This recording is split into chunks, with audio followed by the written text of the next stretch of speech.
Would you buy a cruiser that looks this good and comes with a dashcam, USB-C, and GPS for under 7,000 bucks?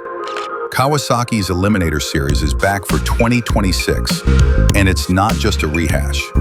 We've got new colors, upgraded gear, and 3 distinct flavors: the Eliminator Standard, the SE, and the Plaza Edition. Let's break it down. First up, the Standard Eliminator, sleek in pearl lava orange or classic metallic flat spark black. No gimmicks, just a lean modern cruiser that punches out 48 horsepower at 10,000 RPM from its 398cc liquid-cooled parallel twin. It's the same smooth DOHC twin from the Ninja 400 with a 6-speed gearbox, a low 735mm seat height, and a fuel economy of 25.7 kilometers per liter, or roughly 60 mpg. Perfect for urban riders who crave confidence and control.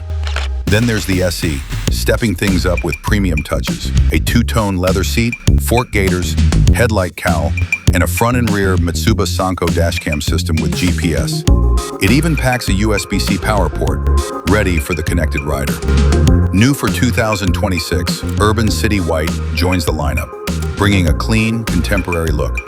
One exclusivity?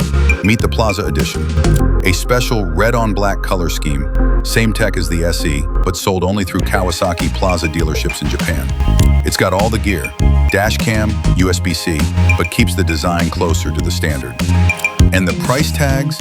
Standard, $858,000, about $5,400 SE, $957,000, around $6,000 Plaza Edition, 913,000 yen, just under $5,700, all landing in showrooms starting July 15th, 2025. The Eliminator's relaxed frame, modern tech, and accessible design made it the best-selling 251 to 400cc cruiser in Japan for 2024.